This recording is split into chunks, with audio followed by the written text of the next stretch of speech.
Perfect. Well, good morning or afternoon, depending on where you are. Proact is so excited to have Dole with us today to do the supplier training. And I hope all of you walk away with some new insights on some of their products that they sell and how they grow. And please remember that at any time, if you have questions, there is a questions or Q&A box that you guys can type in your questions at any time, and we'll do our best to answer those. And again, this recording will be available on our YouTube channel. If you guys want to go and revisit it, we'll send out an email with that link. So without further ado, I'm going to hand it over to Dole. Hey, thank you, everybody. Thank you for having us here today. We've been looking forward to this experience. Today, as Elizabeth was talking about, we're going to take you on a little bit of a journey here. I think you guys know Dole, the Dole brand. It's been around for over 125 years, and you typically know it for pineapples and bananas. But part of the journey here today is we're going to show you some other items that we're bringing into the portfolio, get you a little bit more background on what it takes to put plants in the ground, get them on vessels, and ship them here to North America. So I think it's going to be awesome as we go through this. And also, as we move through, we want to let you know who doesn't like merch out there, right? We've got some Dole merch to give away. So you got to stay tuned throughout the presentation, because throughout each of the different items, there's going to be a question at the end, trivia question, if you will, that to the winner that we be able to answer the question right, we'll be getting some Dole merch from what we have: hats, cups, t-shirts, et cetera, et cetera. No free products though this time. All right, to start us off then here, let's as we're going to move through the presentation, right? We're going to be circling back to Dole's mission. So right out of the gates here, we just want to find out a trivia question. If anybody that can come up here, what Dole missions is it to connect farms to families, to grow the fruit, the future for fresh, to provide fresh produce year round, or to make the world a healthier place? Anybody want to comment on that? We won't be able to see those, right, Elizabeth? Any of the answers? Anybody's answering? Sorry. What I see here is 64% say to make the world a healthier place. Let's see.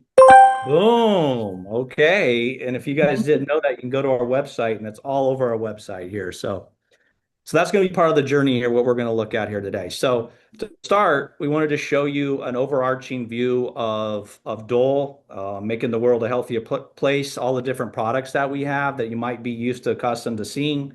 And then from there, we're going to move into some of the key items which I sell. And by the way, I'm a salesperson here for bananas.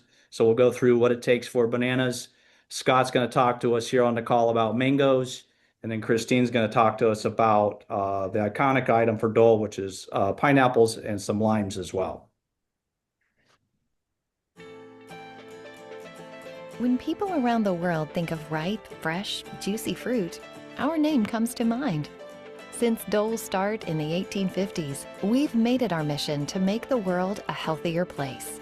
From tropical bananas marked with our iconic sticker to the sunny pineapples we're known for, we've become a trusted source for nutritious, colorful variety that tastes as good as it looks. From field to fork, we innovate with purpose and lead with our values: planet, produce, partnership, prosperity, communities, people, and health. The result is delicious and delightful. Brighter tables and futures for all. That's the Dole way. All right. Hey, from there, I just wanted to point out one of the key factors of making the world a healthier place is key partnerships. And one of the key partnerships that we do have here with Dole is with Proact. So that makes the difference from the whole supply chain. As we'll see, we can do everything we can on our side, but to get it to the end user is really the key at the end. So as you can see here, our roots run deep. We're celebrating 125 years of pineapples, which is crazy to think about. If you guys think about Dole, you might think about the canned pineapples. That's how we started with the fresh and then got to the can, and then started producing and shipping across the United States and now, of course, the world here with our pineapples. So if we can move to the next slide. So now top of mind is the banana category. And one of the things is you'll see throughout our presentation here is what it got us to get to the number one market share that we have. Here in North America, you'll see that conventional bananas, organic bananas, we have a pretty large market share in North America at 35% of the bananas. And then plantains and overall with pineapples, you'll see about almost 50%. And please note the plantain, especially in the food service network, is a growing item that you're going to see not only in the stores, but you start to see that more on menus and restaurants, et cetera, et cetera. Then overall, we just don't sell here in North America. We're a global brand as well, excuse me. With that, we are number one in conventional and organic bananas, as we'll go through that in our presentation, and also with fair trade, which we'll talk a little bit with sustainability at the end of this presentation as well. All right, with all these items, where do we source them? We don't source them, since they're all tropical, we don't source them in North America or Canada. We have to go down into the tropical belt, if you will. So you can see from the map, you'll see that Central America, Costa Rica, Honduras, Guatemala, some parts of Mexico, Ecuador. Some of those are going to be our key regions that we're going to produce and ship bananas, pineapples, plantains, and we're also growing in mangoes and limes in some of those areas as well. Okay, on North America, where do we ship those as we go through this? Some of our key ports that we have, the vessels come in every week. We'll start from the West Coast to the left, go to the East Coast.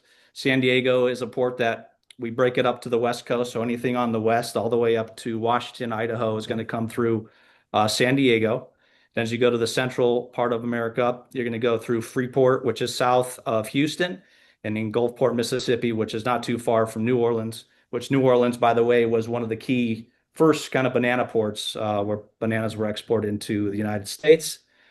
Then also we have our sales offices around the country as well. So Katie, Nikki, and Joe and I are here in Charlotte, which is our corporate headquarters. But we also have sales offices on the West Coast, which is Greater Los Angeles. We have it in Kansas City, Pittsburgh, and Charlotte, and then also in New Jersey, which help us sell in all the different key regions. So a little bit of tidbit of history here for the bananas, which I found very interesting as we go through this and why what we do is so important and how we drive costs out of the system. I don't know, banana history. I'm not going to go into a lot of banana history, but I thought something was super interesting with bananas. Bananas were first introduced into the United States kind of the late 1800s at a World Fair in Philadelphia. And what I thought was super interesting, at that time, they sold them as single fingers and they ate them with a fork and a knife, which was interesting. But the price point, it was 10 cents per finger. So we used all our genius math, which we use Copilot AI, by the way, to make that happen. We said, what would that look like in 2026 for the price of one single finger of banana? So it came out to be about $3 to $4 in inflation terms, which is crazy because that's not how it equates it today. As we bought them, it's about 5 to 10 times cheaper actually in 2026 in inflation dollars than it would be purchasing them in 1876.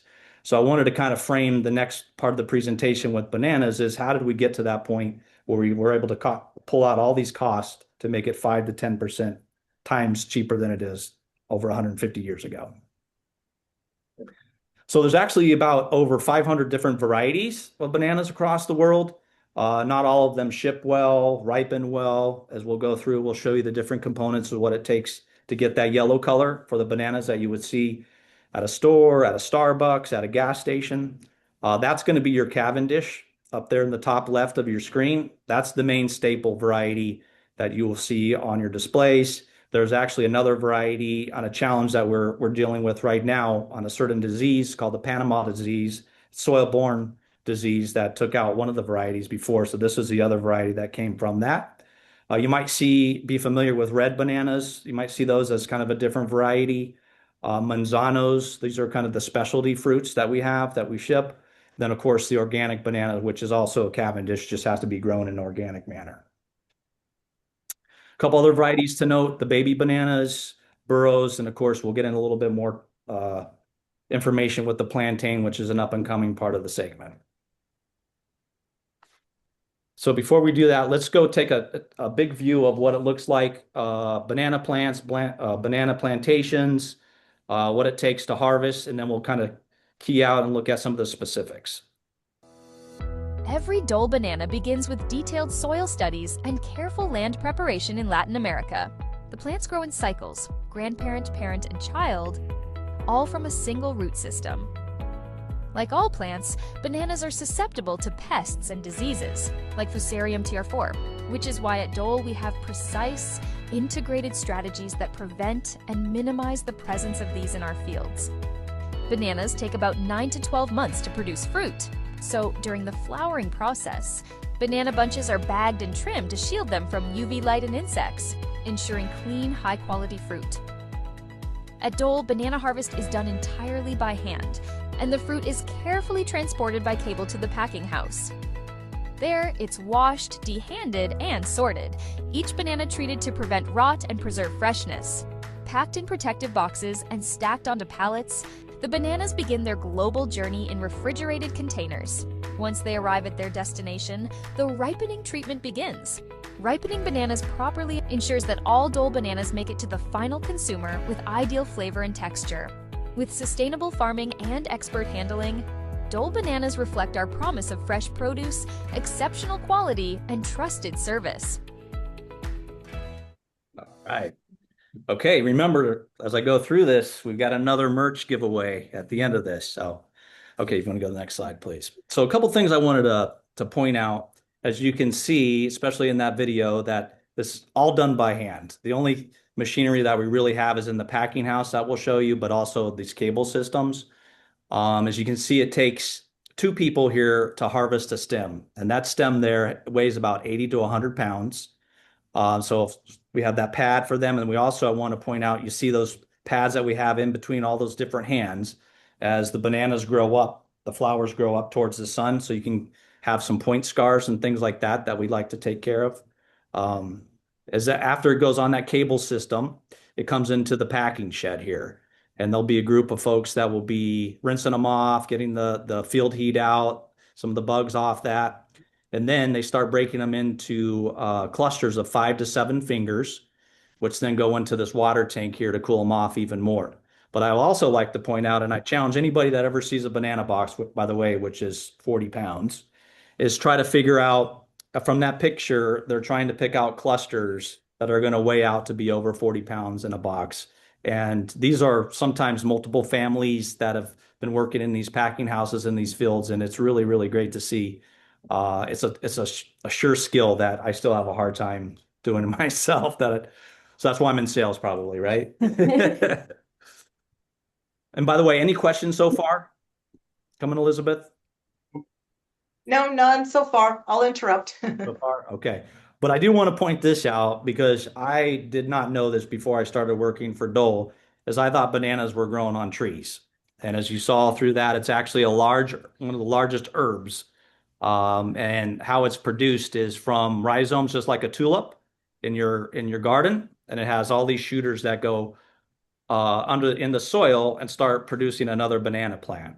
So there's 3 different generations to a banana plant. So once they harvest the stem from the parent, they'll cut that plant down, and there's another one coming right by it that there'll be another few months, then that will produce another stem. So it's really quite interesting. The banana plantations are actually kind of moving towards the sun with each new generation.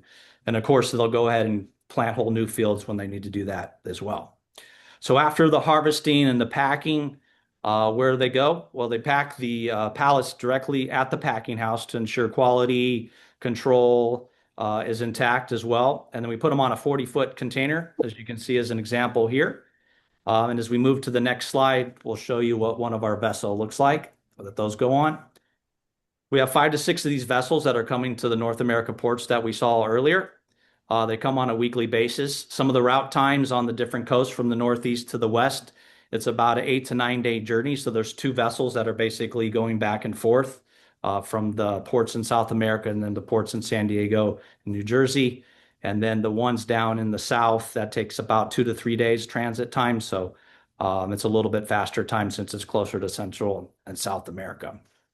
And to note as well, we also just don't ship bananas and pineapples on there. We also had another segment of the business, which is called commercial cargo, which we actually send some of our paper and glue back down to the packing sheds that we actually build the boxes down there as well from North America. And then we'll also ship up other items like the mangoes, the limes, and even cars sometimes, a part of it.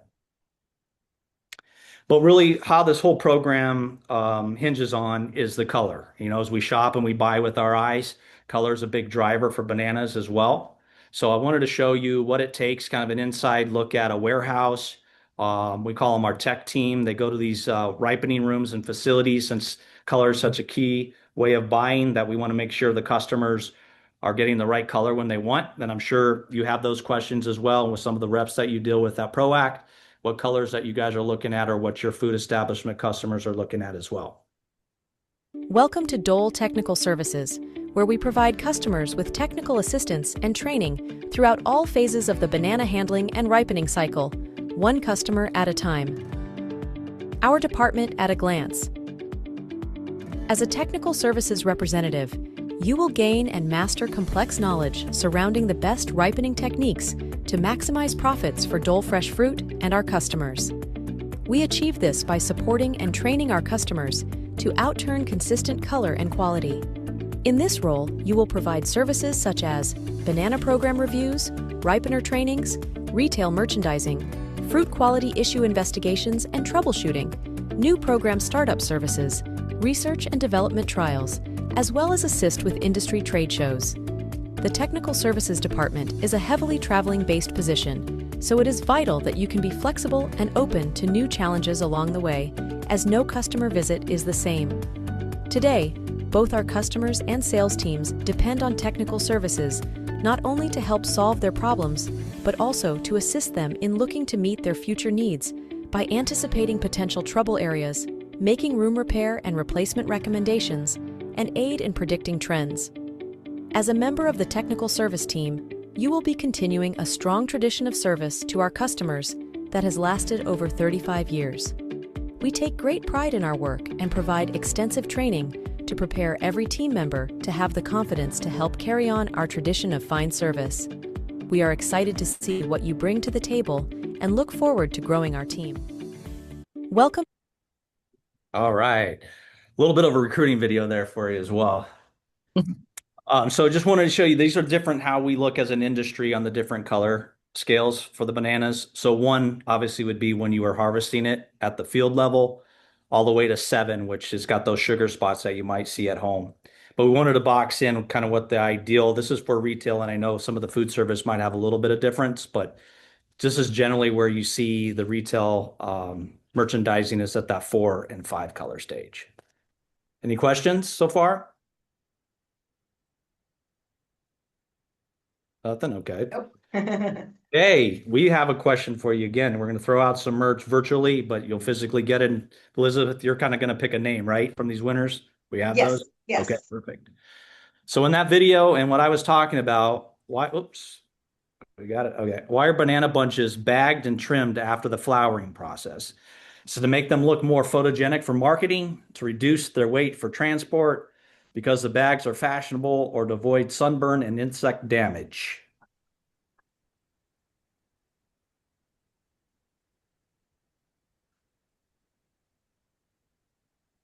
Looks like 84% say to avoid sunburn and insect damage. Oh man, we made that.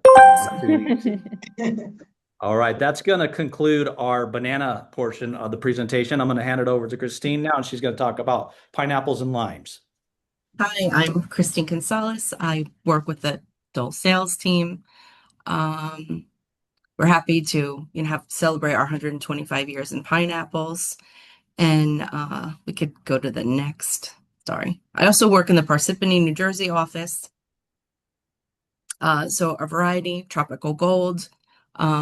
They come from Honduras, Costa Rica, Guatemala, Ecuador. They are available year-round. And currently, I know we are selling to ProAct out of the West Coast. Even though the fruit goes into San Diego, it does load out of La Mirada, California, a progressive cooling warehouse.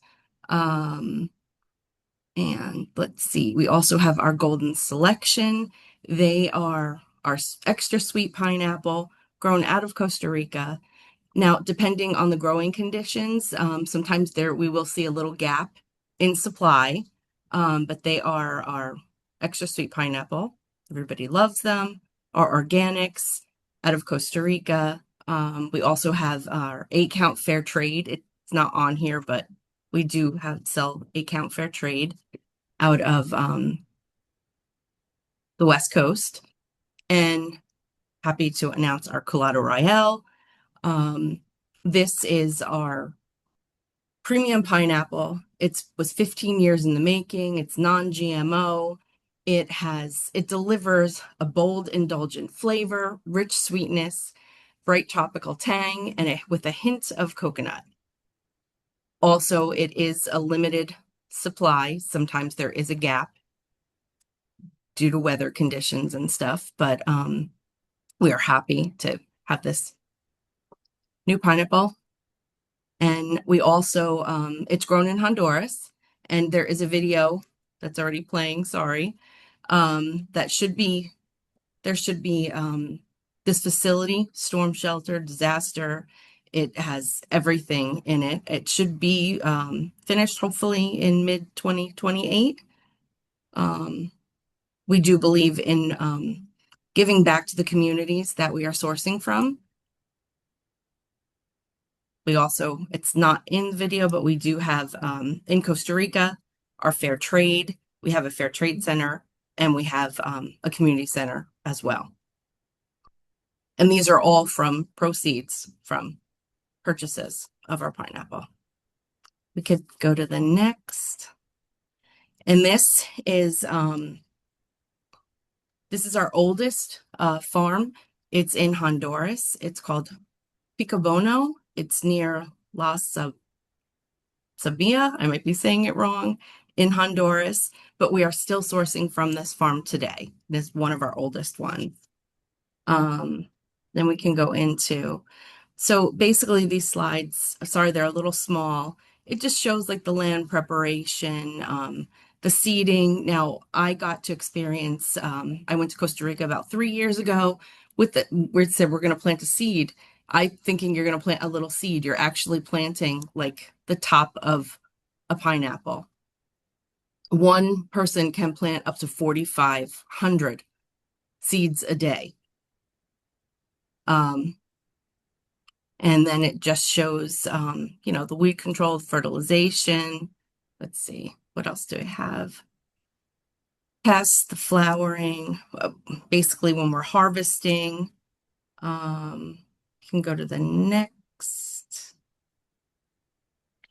So we do harvest manually, but then we also have some mechanical, transporting it back to the plant. It does get washed. It gets Ethafon applied to it, and this promotes a uniform fruit ripening and shell color. This is done 3 to 4 days before the first harvest. Everything goes into cooling, and here we go. Why is Ethafon applied 3 to 4 days before the first harvest round? Is it to promote uniform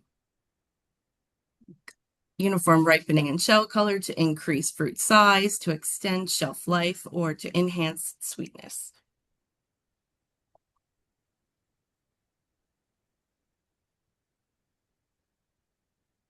How did we do? Looks like 84% said to promote uniform ripening and shell Awesome. color. Let's see. Yay, great job. Okay. So I also sell, sorry, I just have to get rid of that testing. I also sell our limes here. We have currently, oh, you can go to the next slide, sorry. So our Persian limes, they come from Colombia and Honduras. Our Colombian limes come 70 cases per pallet. Our Honduras come 60 cases per pallet. Right now, I don't believe we've had any availability on the West Coast. I think logistically we're working on that, but we are loading them out of Freeport, Texas, Tampa, Florida, majority Wilmington, Delaware. But if you have any, needs, please let us know. And we do have a video to show you.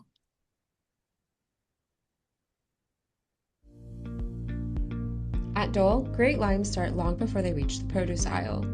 Our limes are grown in ideal tropical climates like Honduras and Colombia, where consistent sunlight, balanced rainfall, and carefully managed irrigation create optimal growing conditions. Our teams monitor every stage of development, focusing on size, color, juice content, and overall quality to meet our strict Dole standards. Harvested at peak maturity, each lime is hand-picked to protect its skin integrity and ensure longer shelf life. From there, the fruit is washed, graded, and packed with precision, maintaining traceability and cold chain integrity from grove to distribution. In stores, limes are more than a garnish. They're a high-turn, everyday essential, driving repeat purchases across beverage, culinary, and seasonal occasions.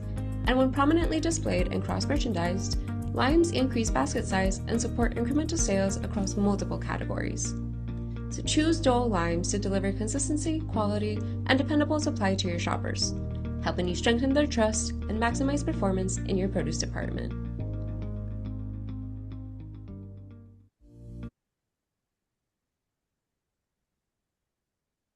Hey, Now guys. I'm going to turn it over to Scott with our mangoes. Thanks, Christine. Yeah, my name is Scott Fraser. I work out of the Westlake Village office here in California. I handle the mangoes for Dole. Dole's been in the mango business for about 3 years now. We are really excited about this program. Why mangoes? Well, mangoes are one of the fastest growing commodities in the produce department. Consumption of mangoes has almost doubled in the last decade, and it's very health conscious. Big growth in Hispanic and Asian populations, and we're seeing that there's a lot more fresh cut smoothie segments going on in the produce realm. And for retailers, it's high velocity, high margin tropical fruit item. So, when you look at from a worldwide perspective, mangoes are the world's most consumed fruit. So it's no surprise that they're growing here in the U.S.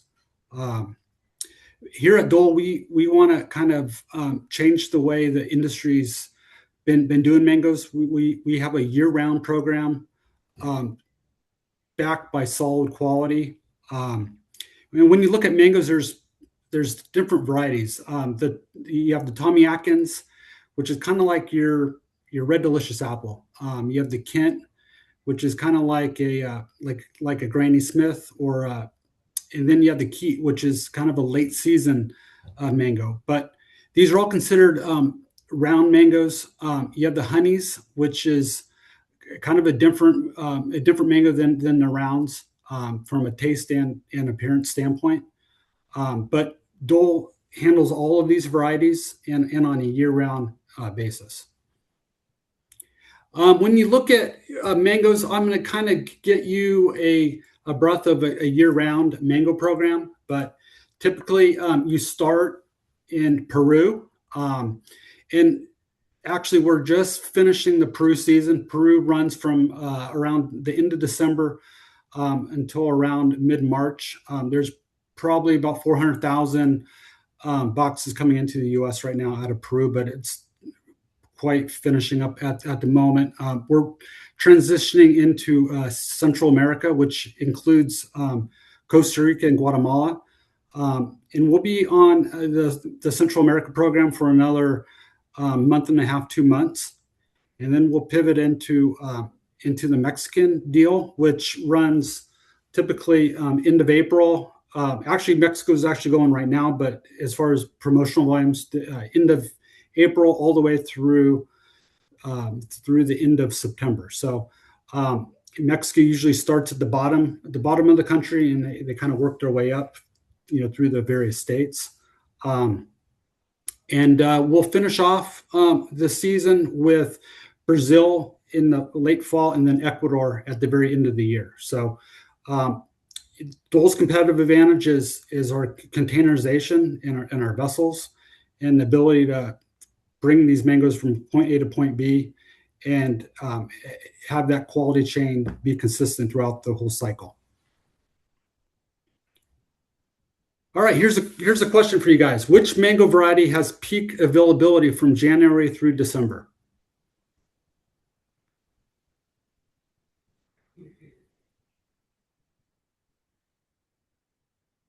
Cha-cha-ching. This might be a tough one for a lot of people.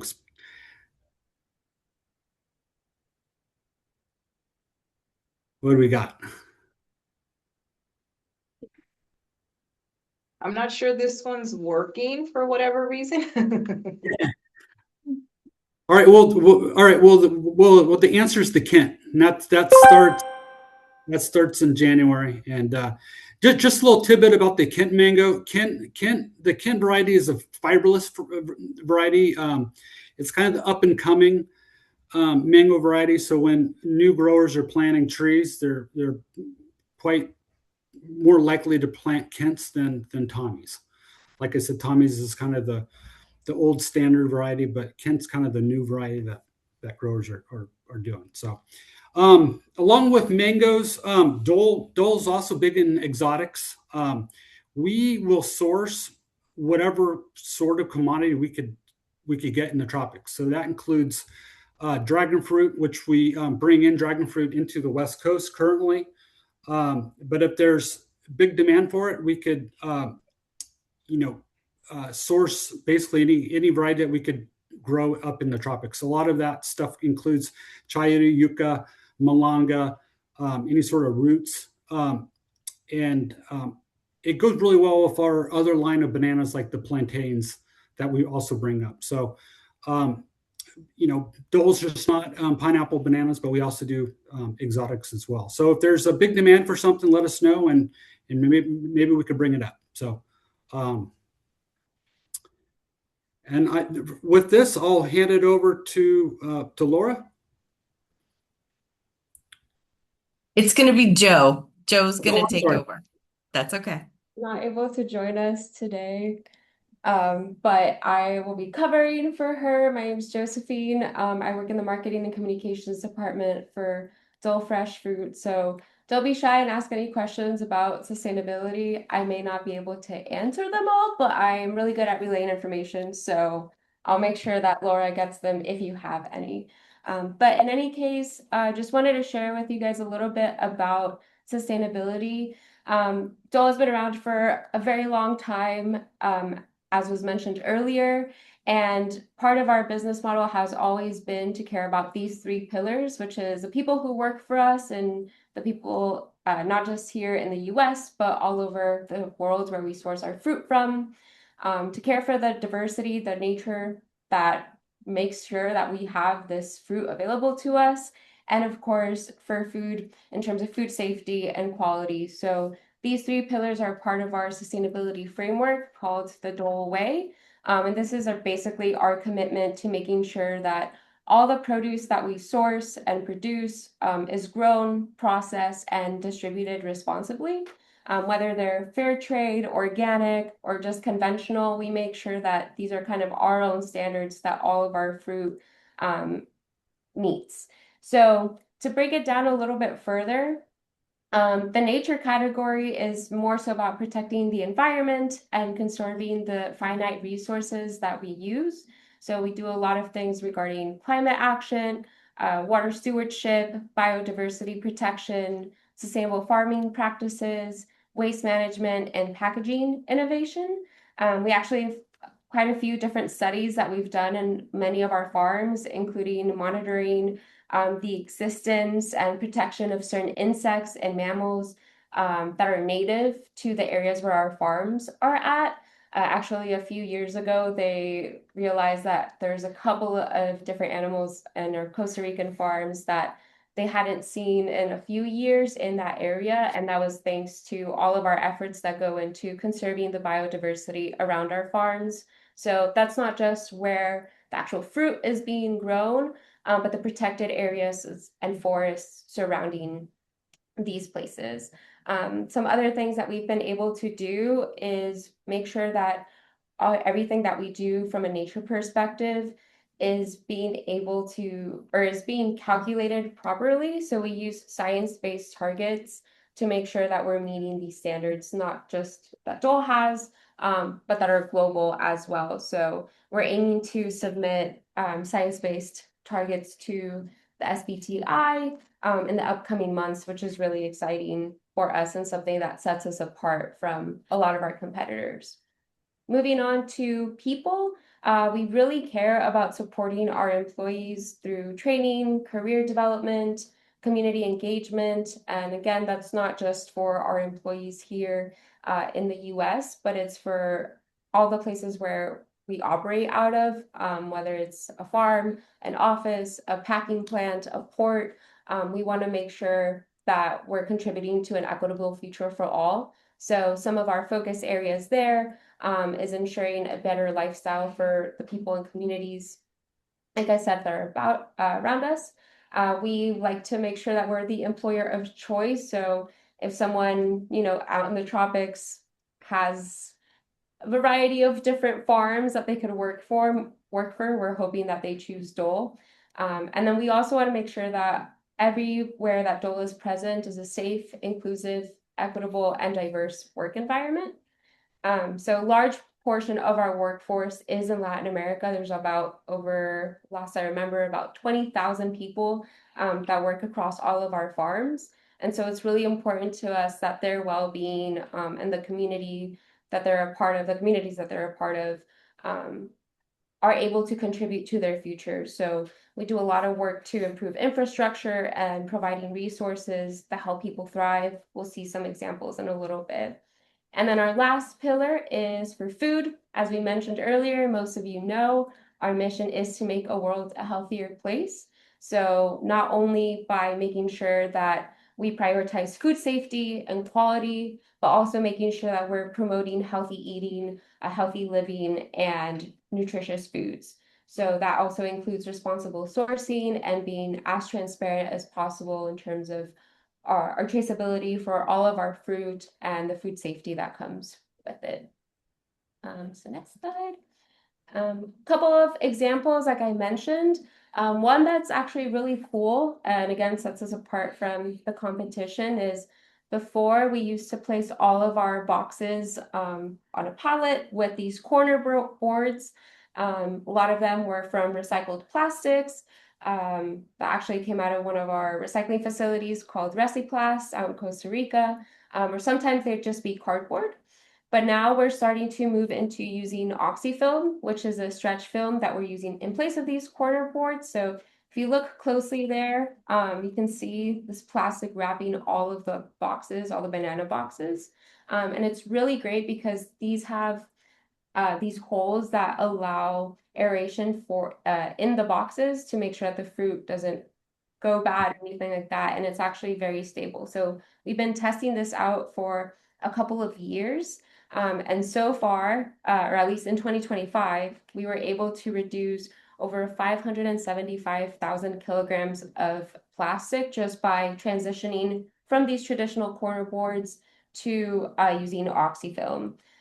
So this has basically allowed us to reduce our tertiary packaging, and it's making us go towards the goal of becoming 100% or using 100% recyclable plastic. So this is something that we're continuing to grow, not just in bananas, but in pineapples as well. There's a bit of a learning curve that goes into it, and it's a lot of equipment that we have to invest in all of our different packaging plants. But it's been really great, and actually we've had a few testimonials from our employees at the plants who mentioned that it's actually been really great for them because it causes less strain on their backs when loading and kind of making sure that all the fruit is stabilized on the pallet. So there's a lot of benefits to it, and we're really excited to be one of the first pioneers in kind of making this an industry standard, or at least we hope it becomes an industry standard. Another cool initiative that we have is surrounding renewable energy. We have a lot of different farms that actually have a lot of solar panels installed in them. This was something that we started quite a few years ago. But just to give you a little context of some of the progress that we've been able to do is in Honduras last year, 168 solar panels were added to a vernon packaging plant. So this is just one of the many, many farms that we have that we're starting to roll out this initiative in. And it's been able to provide a generation of 153,000 kilowatt hertz a year, which allows us to reduce our greenhouse gas emissions by 19 tons every year. So again, very exciting. I believe this initiative began in Costa Rica, but as you can see, we're trying to expand this in all of our different farms and locations. So it's very exciting for us.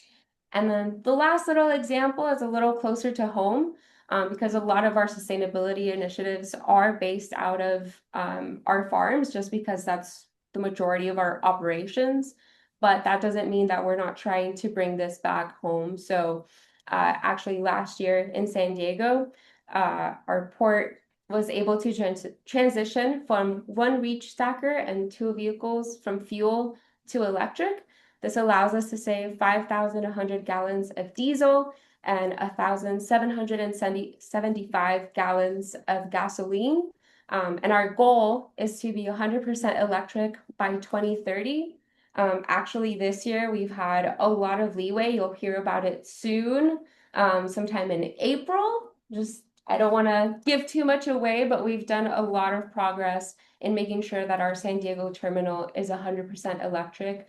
And that's been thanks to Sarah Marsh, who's our director out in San Diego, her team out there, the great relationship that we have with Port of San Diego, and also a lot of the grants that we've been able to apply for that has been able to make this happen. So as much as this is great for us and the environment, it's also really good for major city here in the US.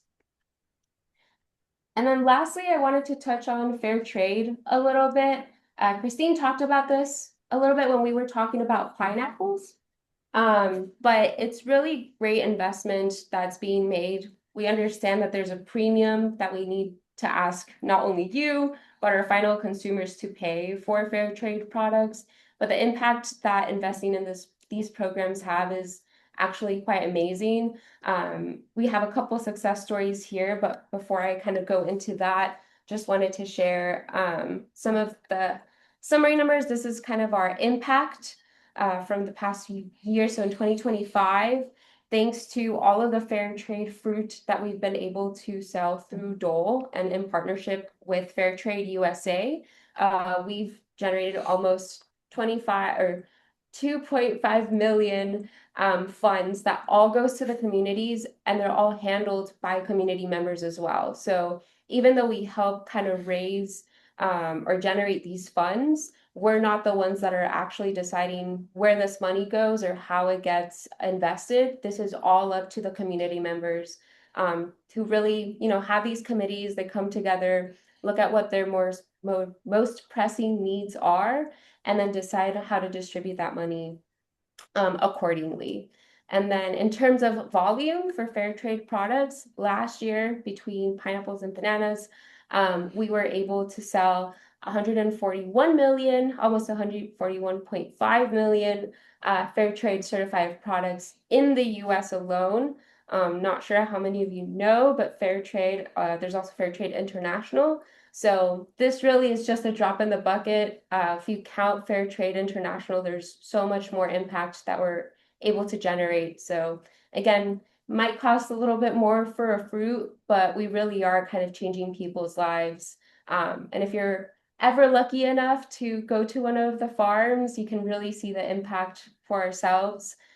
Quick story, a few years ago, I was working out of our Costa Rica office, and we were going around some of the different fair trade centers, and we met, he must have been maybe 18 at the time, but this kid, local community member, who he had really bad teeth, and he didn't have access to healthcare. But because we were able to invest in fair trade programs and have a lot of health access to community members, they were able to completely remake his smile. And hearing his testimonial, I'm definitely not doing it any justice, but it's very powerful because hearing him talk and laugh, he was saying, you know, I couldn't do that for a long time. And it really inhibited the way that I could interact with my community members, my family, even getting jobs, just because it became an insecurity for him.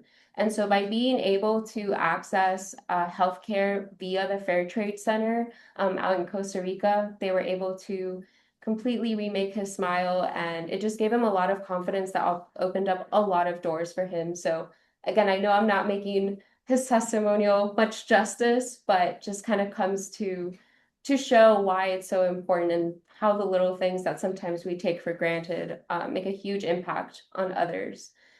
So some other success stories to kind of show you how these funds are allocated. In one of our farms in La Guajira, Colombia, there was $7,437 of the premium that was invested to address nutritional needs. And this directly benefited 110 people who were able to access quarterly food distribution. So this helped a lot with early childhood nutrition. And this was in 2024. Also in 2024, in the same kind of community, $61,550 were invested to address infrastructural needs, benefiting 2,400 people. So they actually built, again, pictures really small, but they were actually able to build a multi-sports court and water storage tanks for the community. So this basically became a safe space for not just kids, but all sorts of families to go in and enjoy facilities that wouldn't have been possible without these investments. So Fair Trade is something that we're really proud to be a part of. We have a really great relationship with them, and we're really excited to continue to grow the program, not only in pineapples, like Christine mentioned, but in bananas as well. And hopefully, if the market calls for it, it's something that we can expand into plantains, our mangoes, even our limes, again, so long as people support it. But just wanted to throw those examples out there and show how that makes a difference. So to wrap it all up, if we don't have any other questions, and again, Laura's not here, so thank you for bearing with me while I navigated sustainability, as it's not my forte. If you would like to learn more, you can scan either of these QR codes. The one on the left is our sustainability landing page on dole.com, so it can speak to more in more detail to what I was talking about earlier. And the one on the right here is our sustainability report from 2023. These results take a long time to gather and understand and validate too, with not just the Dole team across Latin America and here in the US, but also with third-party people who just really verify that what we're reporting is accurate. So that's our 2023 report. Please go check it out. I believe this one is for PLC as well. So gives you a broader view of not just what we do here in North America, but our sustainability efforts that affect even our markets in Europe, Middle East, Asia, everywhere else. And then finally, just if you have any questions, this would be the time. We do actually have a question. It says, while traveling in South America, I noticed that the bananas are smaller and noticeably sweeter than the varieties we typically consume in the US. Is this variety indigenous to that region, or is it also available here domestically? That is a very good question because that could go a lot of different ways there's different varieties, like we mentioned before, there could be over 500 different varieties. But for the most part, actually a lot of even the Cavendish that you see here, that's just used as a staple in a lot of these Central and South America companies, just like potatoes would be here for starch as well. It could be a psychologically thing too, as well as like you go to a pineapple field and all of a sudden the pineapples taste more sweeter than they normally do.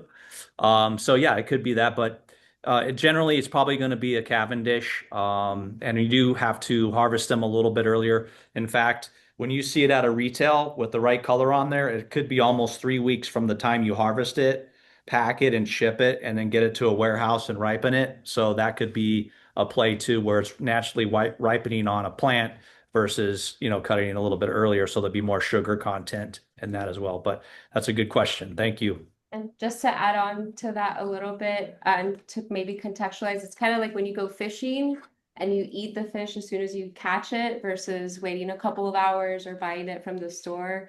To Tim's point, it's just that transit time is shorter. I lived in South America, and we do have some varieties like babies, at least in Ecuador, we consume a lot more of than here in the US. And babies are naturally sweeter, so maybe that was something that you came across. But yeah, just gives you an excuse to go back to South America, get sweeter. Right? Perfect. Well, I don't see any other questions, but I did want to thank all of you at Dole for a great presentation. Dole has been kind enough to put together a recipe, a booklet for us that I will be sending out to everyone that participated. Please take a look at it. There's a lot of great recipes using the products that they talked about today. This supplier training will be available on our YouTube channel, most likely tomorrow, but I'll send out that information as well. And stay tuned. Next month, we have Grimway, and they will be talking about new offerings that they have aside from their carrots. So that'll be a great training to attend to get to know what their new offerings are. But again, thank you, Dole. Thank you to everyone that participated, and we will see each other next month. Thank you. Thank you. Thank you, Thank you, everyone. everyone. Have a great day. Bye.